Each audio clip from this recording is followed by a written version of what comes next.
Voilà, to pesi bino mbote mingi bande nyonso bozolanda biso na République démocratique du Congo pe na 4 coins ya monde. Nzambe ya Lola a pambola bino émission Éco International ezalaka toujours présenté na Pasteur Flamme d'Angola. Na caméra tozali na évangéliste Cédric Makela l'homme valable. Grâce na yende bozotala ba image impeccable oyo. Journée à lelo tozolobela ba phénomène bizarre où ça s'est passé dans l'église. Pendant tout au long de l'émission, Oyo Nayambi toujours invité dans Obozo Linga Mikolo Mingi, les révérends, les patriarches, docteur Paul Lutete. Pasteur Mingi Bozo Sepela na ba dire na vraiment bolo ba kasolo ba kitoko nzamba pambola bino na encouragement oyo bozo pesa ye boko melaka ye pe na ba numéro oyo za affiché na ba poste téléviseur na bino. Voilà bobo santé tozolo bela ba phénomène bizarre oyo za ko se passer na ba église. Naza directement na mon invité du jour, il s'agit des patriarches Paul Lutete. Bonjour patriarche docteur Paul Lutete. Bonjour Pasteur Flamme, bonjour Banana Nzambe, Basali Nzambe, Batunyoso Bazolanda Ngai, Nzambe apambola bino. Voilà, on est là qui maloba ya patriarche alobi ke Nzambe apambola bino pe etikali ndengona, vous êtes déjà bénis par la grâce de Dieu. Voilà, l'homme de Dieu, phénomène bizarre. OK, balobi avant tout Nzambe liboso. OK, to landa prière kanga miso esiko zali bolimbisi. Oui papa, to pambolio, to tiki émission na maboko na yo. Nzambe ozana un mot à dire, Saint-Esprit. Diriger mon okolangai nazala se instrument na maboko na yo. Tika ete ba o tu bazolanda Nzambe baye ba kusimbama pe ba bongwana. Be ba stika oyo nyonso tu ya mabe po tibala na nzela na yo ya vérité. To pamboli ba bonso bazolanda na kombo na Yesu. Amen. Amen. Nzamba pambola bino. L'homme de Dieu est tozolobela ba phénomène bizarre. Où ça s'est passé dans ba église. Première question na ngana rolinga définir biso église ezanini, définir biso ba phénomène ezanini bizarre pe ezanini pour na to entamer na ba question mususu. Bon. Église ezali deux sortes. Okay. Hein? Et église mystique corps du Christ. Na église locale. Tous en a deux sortes d'église. Église mystique corps du Christ et ezali composé na ba chrétien. Bato nyo surtout o bako bika nanzela ya liloba ya Nzambe pe Nzambe a comme maman mingi bazali pe basi bazali société mingi bazali pe mingi bazala église assemblée locale ezali ba assemblée oyo biso tozo kamba ah okay. Ya ba assemblée biso tozo kamba ezana ba tupe ya molili pe bazana kati bana Nzambe bazana kati okay. Ne ba lobi ke apesi aux uns na Ephésiens 4 apesi aux uns grâce ya apôtre grâce à prophète, grâce à nini, pour la édification, il y a corps du Christ. Hein? Pour perfectionner les bassins. À perfectionner les bassins, pour l'édification, il y a corps du Christ. Il y a un autre naïe. Tout ça édifier, pour à perfectionner biso, pour na mikolo oyo ezoya, était tant où Yesu à cause de la na trône na ye biso to sala déjà na perfection. Alors to bi phénomène okay. Phénomène eza le lenge moko ya makambo oyo et ezali un peu spécial, okay. Un peu particulier. On a bien un phénomène et ezali bien na longo ya makambo nyonso te mais za makambo moko ebimi na ordinaire quoi. Okay, c'est un peu particulier. Okay. Bon, tu n'as que bizarre. Bizarre. Ezandengi. Ba musu ya olubi makambo bizarre, makambo ya ndenge. Makambo ya ndenge makambo yo ikoyi ko zala wana te mais ezali wana. OK. Yango wana. Voilà. Na dédié émission oyo na révérend Vincent Makela azolanda ngai na prophète Condé de Paris. Mama Bichou Condé de Paris, Bouzolanda ngai na dédié na apôtre Idi Amin Dinzoki Mbombochar dédié na prophète chancelier Lema pasteur Denis Chongo na Turquie et sans oublier na Mona Bière Mayantomo Mayamoto na Paris héritier Kasongo Mokonja Bruxelles. Voilà l'homme de Dieu. Na lobi lelo na kata ba église. tozomona fonctionnement ya basali ya nzambe ndenge ezalaki kala na lelo différence ezali. Pourquoi? Bon, eloko nyonso ne bandeli ezalaka kaka malamu, mais na katikati eya kobeba. Bon, sikoyo so tozoloba likambo ya église eza que tango ba église ebandaki ezalaki na ba oyo pe bazali kokamba yango bazalaki na une certaine discipline. Très bien. Tokotala ba discipline ya basali ya nzambe tangi par exemple ba permanence. Permanence eza esika moko oyo ezali édicté na kati ya liloba nzambe. Babenga yango chambre haute. Esika oyo moto église evandi. Esika oyo puissance ya hôtel evandi. Esika oyo bato ba Bible bi chandelier ekokufa te na ekokufa te boko bino ba sacrificateur il faut bo alimentaka ba chandelier. Ningolo ba ke église esika oyo evandi na moto wana. Moto wana eza chandelier nzambe oyo ezongalisa musala. OK. Yango na moni ke maintenant tozomona se ba pasteur ebele babomi ba moto wana. Babomi ba moto wana pourquoi? Babomi ba permanence ezali ba astuce ya diable. OK. Diable azoloba ke ote ofani si bato bana bazo sala musala te bazo vana kaka ko musala ya nzambe eza musala à part entière. Eza musala moko oyo bazo changer ba donner na mokili. Makamuso ningaki sala mabe bazongisi yango na malamu. Makamuso ningaki be babongisi yango satana azobebisa makamu. Mais si ko biso to ko bongisa ndenge tango basali ya nzambe biso basali ya nzambe to kangi ba permanence. To comme église et comme ba kefungola bato bakena bango. Okay. Au contraire, église il faut vivre biloko ya likolia église et ezali chaudière. OK. Ah, ozomona. Okay. Et astuce diabolique bo kanga ba église bo bengana ba jeune ba kolokoloka ba misala. Ça se fait pas. Bon so mutu aye azana fardeau il y a 6 mois. 6 mois il faut vendre kuna. Ezali na bato bazako vendre pour la délivrance ta bango. Mutu avandi 6 mois parce que ba ka ezana ba ka Bakam il faut traiter yango il y a un hôpital. Il y a l'hôpital. Bon hôpital musu a 3 mois, musu a 4 mois, musu a 5 mois.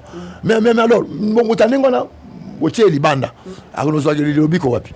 Akonozo lobby ko wapi. Siko sika wa sengo zo lobby ko bengani bokangi kakadina. Ba église il faut zongisa ba permanence ndenge ezalaki. Et bon attends ma ko kozala. Et c'est tout à fait normal. Mais il faut toujours le pasteur au veiller na ba chaudière wana. Ezalaka pour efficacité église ezo utakuna. Na ba hôtel esika bazo tumambeka. Hein? Tout le monde n'importe quoi, ba hôtel et baby. Hôtel eza sous na makila Yesu Masiya te o akufela kibiso. Vous avez cigarette à Nicolas Cher. Voilà. Hôtel il faut ça encadrer parce que c'est un lieu sacré. C'est un lieu sacré. Et tumbele komi et sika o batuba comment sakana mais comment efficacité parce que l'efficacité de ton église, ton assemblée locale, c'est ce qu'il y a dans ton hôtel. OK. Ce qui hôtel est inefficace, il n'y aura pas de miracle. Mais ce qui est efficace et peut-être lobby par exemple na je crois il y a ange tango Jacob tu retournes dans la Bible. Tu retournes dans la Bible na Genèse 35. Vous me permettez? Tout ça, Genèse 35. Dieu dit à Jacob, lève-toi, monte à Bethel et installe-toi là-bas. Tu y construiras un autel en l'honneur de Dieu qui t'est apparu lorsque tu fouillais ton frère Ésaü. Jacob dit à sa famille et à tous ceux qui étaient avec lui, enlevez les dieux étrangers qui sont au milieu de vous, purifiez-vous et changez les vêtements. Nous les verrons et nous monterons à Bethel. Là, je construirai un hôtel. Il était avec moi pendant le voyage que j'ai fait. Amen. Hein? Amen. Osons comprendre que hôtel les alliés mon conseil. Jacob a prévenir bango. Abibo longola ba Dieu étranger. Na hôtel yanzambe. Bozo mélanger hôtel yanzambe na misala mokili. Na makamusu na ba bêtise. bamususu batie hôtel baposwanyama baposwanyama basacrifice mosusu kuna baza na bamaître oyo bainstallaka bango bahôtel na bango mosala nzambe atie mpe na mbetu na etumbelo na moustiquaire na moustiquaire wana basere bazosala bamolongo bon ozomona akomisa yango chambre mais eza lieu sacré eza lieu il faut encadrer yango même na bachaîne encadrer yango batu bakoya pamba wana te parce que eza lieu oyo baange bakitaka baange bamataka batu mosusu bayebi nanu te porter à hôtel. Très bien. Babi porter à hôtel te babi baange bainstallaki escalier et utana esika wana tina likolo bakitaka bamataka bakitaka basalaka bamisala net yo sika oyo tozosala émission eza hôtel ya Nzambe. Alors hôtel ya Nzambe ezaka na instrument nango batiaka ta musu makambo ebele oyo eza spirituel po ebikisaka bato po epepaka po elongola ekonsolaka bato esalaka mosala oyo ya ciel oyo ezosala na terre ozomona hôtel eza esika mo très dangereux oyo moto akopusana pamba te. Ok, voilà. Donc l'homme de Dieu zala branché beau partager émission oyo beau liker vraiment c'est une bonne chose de la part du Seigneur. Voilà, l'homme de Dieu na lobi question ngeza boye mosali nzamba ko sala bureau ezala ya ba vitre ezomona na tanga zo yamba bato ou bien arosala bureau eza sans vitre mais tango un homme de Dieu ozo yamba ozo sala ba consultation ozo sola na bana nzambe est-ce que okotia secrétaire moko te afanda wana po eza pe pona garde four na yo eza ndenge ni okozala. Bon, tout le monde ba bureau ya basali ya Nzambe ememi makambo ebele. Ememi ba ekobo, ememi makambo ebele, biso toza basali ya Nzambe et puis tanzo s'adresser na ba serviteur de Dieu ba ebele na zoloba. Ememi makambo ebele. Alors, lokola ndeko na ngai mo prophète ya Nzambe Israël Mamade makambo ko ebimaki alobi a partir ya lelo na kozala kasu na bureau te. Nakoyambaka batu na libanda. Très bien. Alors, c'est ça méthodologie. Na appréciaki. Appréciaki abi na koyambaka batu libanda au vu aussi de tout le monde. Oya na yambi au libanda. Eza na hôtel, eza na chaudière, eza na aza libanda azo yamba batu. Na yambi ba sacrificateur mingi be bazaki ko bata mate, ba yamba batu libanda. C'est pour éviter des scandales. Ozomona, ba scandale ba bire comme ba esika ya ba scandale. Qu'est-ce que vous traitez là-bas? Si on va traiter makambu ya affaire na yo, que l'autre état on a ndaku na yo. On est les affaires de Dieu. Les affaires de Dieu, il faut ça la magnifique que na une certaine transparence. Hein, une certaine transparence. N'habite transparence dans dengue ya mabe. Na une certaine visibilité. Pour éviter des scandales. Ok, l'homme de Dieu. Pour éviter des scandales. L'homme de Dieu. Il y a trop de scandales là-dessus. Dans le Bible, est-ce que un homme de Dieu, ce qui a yambi, moi na moko pona assemble la pona ye, au kanga bureau et zama beto zama lam. Au kanga bureau et zama be. Toko bon de la kaka na hôtel. Toi yamba bato tozo bon de la pour na bango. Yo étant oza préfet de discipline.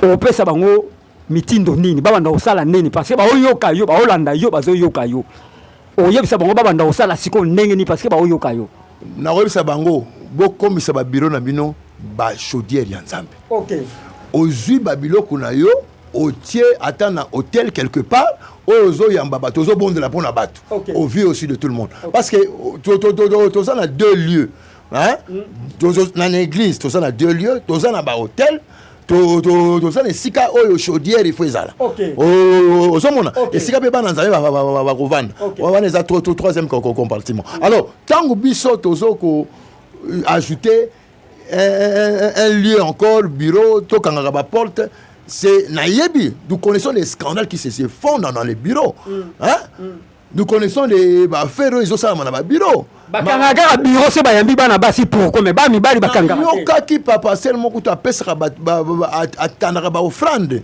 moi si aye azu offrande ya lingi Est-ce que ça, ce sont des scandales, ce sont des abominations? Okay. Hein, offrande Yanzambé pour le service divin.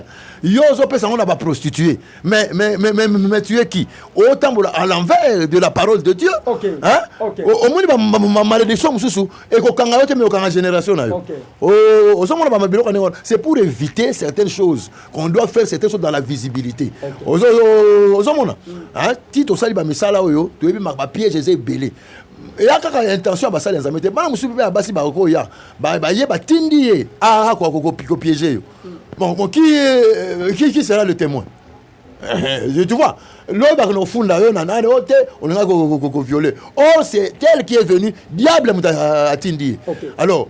Le boko ezo memayo na mabe kata yango na bible na ba lieu oyo nzamba ko assurer yo eza hôtel na ye garder yango tia même ba ceinturon ba ko ta kuna pa maté parce que ça ba lieu sacré donc ça ça ba permanence na bino. Quel que soit le diable encore le bas, permanence c'est sika oyo alinga gabo makamba moto église. Et puis après Covid ba église mingi et ils ont ko travailler bien pour moto za sauté. Moto za sauté pourquoi? Parce que ezaki na ba ange moko diabolique tant ba tu vas faire na banda ko ba zo ke na église ko tia ba marque. Et on a montré que démarrage à l'église on est comme compliqué. Alors ezana pe bato oyo pe lokola biso ba élite. Donc il y a to bondeli pona nina yo pona entité na yo ko pesa biso pour que Nzambe a renouveler alliance wana. Alliance wana pour que église soit sur essor. Ezali ki kamu ya onction. Ezali kamu ya onction. Kamu eza wana te. Mais nazo lo baké ba lieu mususu. Lokole comment ba lieu à prostitution. Nzambe alobaki na une fois lubi ngala kozalaka bon na kozalaka susu wana te. Et vous allez pas si pour Nzambe à renouveler sur alliance one ou bien changer le coin ou bien c'est mais et si kawana le connaît comment qu'il est si ka débauche il y a makambo belé salama ki kuna Nzambe a résider sur kuna te pe bisia mususu a résider qui a résider sur bisia mususu a résider peut-être parce que botier va dire étranger et c'est ça mususu bon a encore renouveler ango mais toujours dans la direction là. Ok. Voilà, bobo ça n'a été zolobela ba phénomène bizarre où ils s'est passé dans l'église. Voilà, longtemps et sûrement on a toujours na patriarche Paul Lutete. Patriarche Paul Lutete question ezaboye. Le l'autre moment au monde na ba bureau ya ba église. Au moins un pasteur a créé chambre. Prophète a créé chambre na bureau o yazo yamba bato mona yepe na babila mana mbeto. So heureux ko pesa ba idée nini na makambo wana. Bon, tant que tu as la Bible, même tabernacle, la monnaie ici comme côté tabernacle, il y a dans ma chambre. Bon, na ebi ke ba sacrificateur ba zeko la wana, mais bazola la carte ya bisika o ba service ezo salama te. Ozomona. Alors, ils sika service ezo salama. Soki Mosai na Nzambe azana problème ya ndako. Moi je crois que à côté même ko délocaliser même un studio à Tiango. Mais ezana babisika oyo à côté ko ozete parce que c'est sika oyo ba service ezo salama. Ba service en Nzambe ezo salama. Ba service ba intercession ezo salama. Alors, il faut d'abord ko tia ordre na esika oyo Nzambe a pesié pour asala musala wana. So azo memango na désordre et ko kotaka na désordre. Et loko il faut na place nango. Ça c'est l'organisation même du sacerdoce. Hein, du sacerdoce ya bon Nzambe. Il faut ko éviter ba biloko wana ba chambre na kati ya ba. Balongola yango bia basani. Balongola yango. Balongola yango batika soit tiki chaudière na yo et opérer parce que ezali source ya revenu na yo. Il y a revenu à bon Nzambe. Nzambe mutazo kitisa mafuta wana. Bon yo oti ka bureau. Sur mon papier, c'est amis au bureau. Mais je ne crois pas que les bureaux sont importants dans les églises. Peut-être que les localiser les bureaux. Voilà. Na dédié émission Oyo na honorable Papi Foy. Nazo PSP joyeux anniversaire na mon bébé, les bébés Miradi, lobby déjà de 7 azo totalisé une année d'âge. Mon bébé Miradi, bon anniversaire. Mon Dieu vous bénisse. te protège aussi, mon bébé Miradi, que j'aime beaucoup, mon bébé à moi. Bon anniversaire. Voilà, l'homme de Dieu. Nalobi, tout le monde a un phénomène de l'homme de l'église. Ma partenaire va soutenir l'homme de Dieu, va pèse à l'homme de Dieu une injonction. Bazo yebisa que ma terre au côté ya raté, ma terre au côté ya raté. Il est pas zone dima pour bazo foutre la ndako, basombe die voiture. Est-ce que c'est vrai? Bon, tu le baga une chose. Basunga nzambete. Basunga nzambete. Wana za musala na yote, za musala nzambe. Nzambe akotuna yo ba règlement le jour de la fin parce que c'est pas ton travail. Okay. C'est le travail de Dieu. Nzambe kuta azolo bana pita pokolesa alobi na yebaki ke bozana bino bozaka na nguya mingi te. Po na pesa bino nguya mingi te. Nzambe ayebi apesa o nguya mingi te, apesa yo pena no mbongo te, apesa yo pena no boye te. Mais les gens c'est ba partenaire mingi bazo sala musala oyo ya diable. OK. Surtout ba partenaire ya basi. Hein, bazo séduit basali nzambe. Et puis belé bazo coucher na basali nzambe. Alors puissance na musali nzambe et aussi là par là aussi ça sa fin de carrière. Attends te bon ngouye zate. Ngouye souté. OK. Et comme il pour soi pamba. OK. Hein? Il faut te conserver dans le sacerdoce. Hein? Et puis on ne mange pas toutes les tables. Hein? Un homme charismatique. OK. Hein? On tombe dans les pièges des sirènes, on tombe dans les pièges de ma piège à boye. Puis yoso kansango et aussi là, ils ont muke. Après comme on a nien lieu commis isolé. Tout ce monde en haut l'église est commis isolé. Il y a plus de gens. Les gens ont disparu. Et Sili. Parce que matière est conservée, c'est Dieu qui doit. Passer autant mon apité. Et ça a pité et ça m'a Dieu étranger. Pité, Dieu étranger, comment ça comme centre de l'affaire. Pourquoi Jésus-Christ a Benganaki changeur? Hein? Parce que comme centre d'affaires. Affaire à pasteur. Apporte pour la zone, ceux qui besoin mais là-bas, ma sangana bien. Boya on a nesika yanzambete. Boko na la banda kuna bino. OK. Boko na la banda kuna bino. Bolia la banda kuna bino. Bosa na banda kuna bino. Mais esika il a sanctuaire yanzambe. Bo to sa yango. Tango zo to sa sanctuaire. Ozo to sape nzambe. Pe nzambe azo kitisa sur mafuta na sanctuaire wana po a sauver bana yi. Mais siko yo ozo objet à blocage. Ozo bloquer même le boko nzambe les sous. Alors yeb sanga nzambe a ko résilier sukuna. Moi ça a résilier kuna yate a tourner mu Congo. Mais ozo vivre par la grâce. Mais sauf qu'il y a plus rien. Il y a plus rien.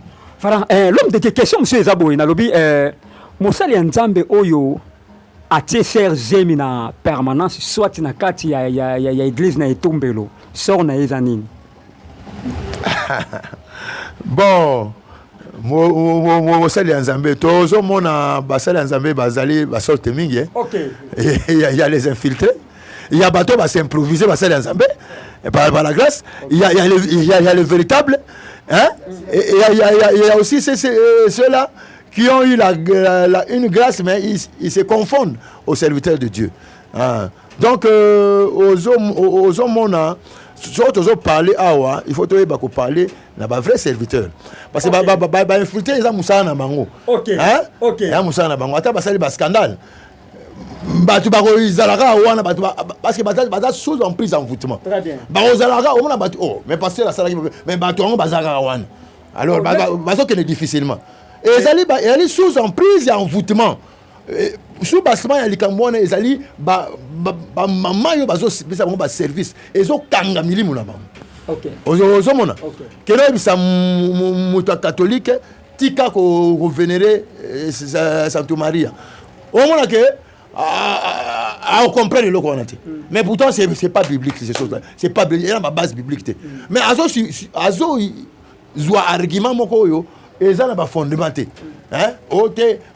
Maman Jésus, il fallait ça l'intermédiaire. Il y a un seul intermédiaire entre Dieu et les hommes. C'est Jésus-Christ. Bon, intermédiaire sur Maria Monsanto. Mais voilà. Voilà par exemple des choses comme ça, des choses comme ça qui n'ont pas de fondement biblique. Okay. Hein? qu'on est en train de faire avaler aux gens, c'est sous l'emprise d'un envoûtement. Ok. Alors. Ok. Voilà, question, monsieur Zabou Nalobi, est-ce que un homme dédié à Yebotanga Bible était un homme dédié à Yebotanga Bible était, est-ce que ils ont vraiment appel ou on est malade, mais Yebotanga Bible était à zoter à bateau? Bon, on a vu que c'est Saint-Esprit de temps que ça s'appelle Bible. Hein. C'est ce que je sais. Sauf que maintenant, on appelle authentique. Saint-Esprit est idéo. La Bible. Et puis, ça, les amis, c'est négligent en la matière, il y a autant la Bible. Surtout, la prophétesse. Hein? Nazolo Bango. Surtout que sur la paix bateau. Oh là là. On a sorti côté dans le domaine où il y a à boire et à manger. Autant d'abord la base biblique. Il faut pas l'encadrer. Pas l'encadrer par des enseignants. Hein? Sans azalana coach et enseignant, il faut certifier. Et ça, il faut apporter par réforme dans l'église. Dans l'église. Parce que dans tous les marchés, il y a des prophétiques, il y a des soukola, il y a des terre à terre. Il y a des terre à terre. Mais le préfet bazate. Préfet pas bimi. Préfet abimi. Il faut banda koloba. Il faut sélectionner les préfets. Préfet de discipline. Donc, vous allez chiffrer. Tu vas sanctionner. Na parole, kaka. Bando sanctionné déjà nani. Bando sanctionné déjà nani. Préfet de discipline. Bando kebele ba sanctionné. Bato tout habiter dans l'environnement. Et bon, prophète, net nani sanctionné déjà. Bon, prophète. Omoni et Zali, il faut sanctionner ou limiter. Limiter. Non, on a le bicard prophète ou limiter ou sanctionner. Bon, prophète wana Nzambe assis à Pessi Bango déjà milaka ya makambo ekoko mela bango. Na ebité parce que na yebi ba prophète oyo bazotonga na mikolo yo oyo Nzambe asi alobi nanga ye na sina pesi ye eloko bo ekokomela ye ozomona azozwa déjà ba avertissement mais soit azo s'entêter à kosimba mutu bon et ça parmi ba sanction oyo nanu Nzambe moko nanu asi apesi ozomona biso tokoki ko accompagner so azali na moi elembo na Nzambe toko senga na Nzambe azongi c'est un esprit à vérité azonga na esprit à vérité parce que biso peut tozate soko Nzambe peut alinga a sanctionner tozo Nzambe sanctionner était biso toko benga pe lokola Moïse asala ki prière hein alors Nzambe soko boma peuple boma ngai parce que tu as carence ya basala Nzambe tant diable azozo basala Nzambe mais azo dribbler biso alors biso peut to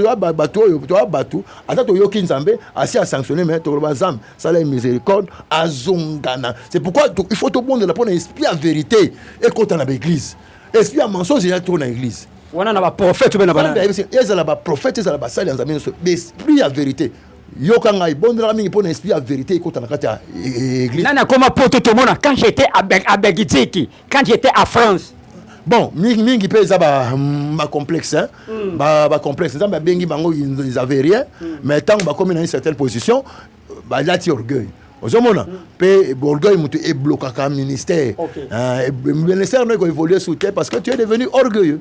Dieu résiste aux orgueilleux, fait grâce aux humbles. Voilà, un cher téléspectateur, nous sommes arrivés pratiquement à la fin de l'émission Nabiso, l'homme dédié salakaka briefing na onyonso yolobi na émission oyo bobo sanato eza première édition deuxième édition puis ezalia émission oyo ya ba phénomène bizarre qui se passe dans nos églises.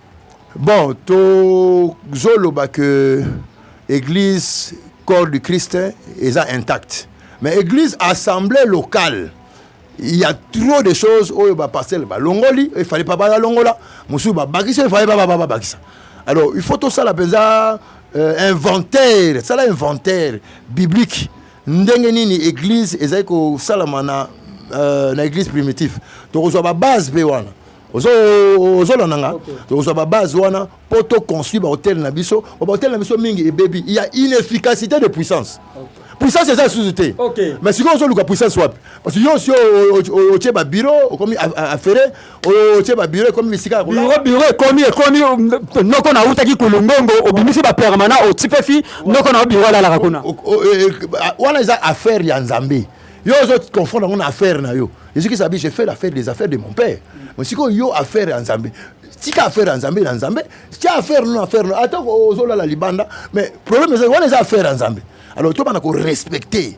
Biso surtout africain. Bien sûr aussi évangile. Mais toi on a respecter ba norme. Toi tu as biloko na besoin ordre. Ma comme na besoin ordre. Tu as discipline. Na ba misalo to sala et Dieu nous élèvera. Hein, yango on a dit en bref. Il faut réforme il faut vendre tout ça la réforme to zong ça makamu si là qui est-ce que mon akaso le kakwe kaba ndoki basa koya mon ndoki mo akwe ko to pour une chaudière les à côté on les opéra moto on mona kaka mutu mo akwe carburant si est-ce que bino mon akaso na quartier mais non mutu bato akwe lisusu ça la masute et parce que parce qu'on comprendre que ba chaudière et ça sauter ako keneti kuna eloko exact azo naviguer bien azo kenaye bien on comprendre yango no miko ba réforme ezali ko sala mais il faut to vanda paka to étudier likamwana pote to bongisa musala nzambe. Voilà Mayamoto le grand couturier na Paris au moni makambo zo leka l'homme dédié au ricopé sa programme ya église na ba dédicace mbala moko na pona to clôturer programme église to sala kana mercredi to sala na enseignement Bible Jésus Christ va laisser ses disciples à lobby bateau bazola baptiser oh ba yamanga ba la baptiser enseigner les l'église est dans la carence et enseignement il faut sali rétablir sous enseignement dans la église na éviter pourquoi ça se fait comme ça ba tu va y a la Bible sans Bible sans papier na pasteur yemoko on note rien. Mais comment on va affermir bateau? Bateau monsieur baza na difficulté. Botia bango ta alphabétisation. Bo benga bateau ba eza musala nzambe ozo sunga bateau. Comment les bateau ba kozala enseigner te pepe ba ko bika. Hein et ça passe tout. Donc mercredi tout ça on apprend à enseigner peuple de Dieu. Alors à partir de 17h, le mercredi, on tokozala pona kolakisa batu, le lengenini ya doctrine nzambe, le lengenini mutu akoko vanda na bonzambe, pe na siècle oyo akozala ouvert, akozala protégé et pas nzambe. Alors tozala na vendredi, tozala na intercession na monsieur général, otobonde la rapona baka, pe samedi à partir de 10h bateau bazana ba maladie bazana ba complication bazana nini yaka kaka samedi à 10h à partir de 10h ici la kati qui était 15h bako bonde la pona yo okobika eza centre hôtel oyo nazolo ba mino eza intact eza te que hôtel oyo falsifié te gloire nzambe kitaka po ebikisa tam susu omona ngate yo moko oyaka okuti bazo sunga yo ndenge mususu pe okei en très bonne santé nzambe ko pamla dimanche to za la messe ni na église mso ya action de grâce de sika wana nzambe a pambola ba yenge belinaye. Merci beaucoup. Dédicace dédicace nazo dédicacé ba nanga molimo ba nanga musuni oyo c'est le partageaka musala nzambe na ngai la prophétesse nazo ko na dit moi dit nazo dédicacé sur basala nzambe nyonso parce que tozo parler na église hein ils mission oyo nazo dédicacé bino ngo bolandango bosala bino moko l'expertise qu'est-ce que je peux améliorer si on a besoin que to rétablir quelque chose oyo ko benga biso ça va pesa biso grâce wana ya ko rétablir ba biloko na yo beba donc on peut le faire to sala te loko oyo pesa meli biso tete to na ko loba eloko oyo na yoka na nzambe biki bokende bosunga sika oyo ba moto ekufa ba moto ezali susute botia moto kuna alors toko loba susu na tina ya dédicace c'est pas ya baé moment so ya poto o ba la mission na Brazzaville maman Lydie to pesi mbote na ba ndeko nyonso tout il y a Londres, il y a Canada, ma bébé Elisabeth, maman Thérèse, maman Mireille, maman Tété, tout ça là, Naba aux États-Unis, maman Marlène, bon, baza ebele mwana batanga bango nyonso ya te mbote na bino nzambe apambola bino. Voilà, on ezalaki patriarche Paul Lutete na micro ezalaki Pasteur Flamme d'Angola, na caméra tozalaki na évangéliste Cédric Makela, l'homme valable. Na pesimbote na honorable Papi Foyi, honorable Idi Amin, Dinzoki Mbombo Char de Dieu. Na pesimbote na Pasteur Pontif na Afrique du Sud, mon avocate Cambez. Na pesimbote na mon bébé Miradi, joyeux anniversaire mon bébé Miradi, demain ça va barder. Na pesi susumbote na Fabrice Kimpala, na pesimbote na Prophète Condé de Paris, et sans oublier Reine Mère Ashimaki, wana dali fiancé ya évangéliste Cédric Makela, l'homme valable. Na pesimbote na Mayantomo Mayamoto, mokonzi ya Bilamba na Paris, et sans oublier héritier Kasongo, mokonzi ya Bruxelles. Na pesimbote na maître Daniel Tumba, maître Idi Amin, mon avocate Cambès, prophète chancelier Lema, et sans oublier Joëla Tite, que j'aime beaucoup. Ciao.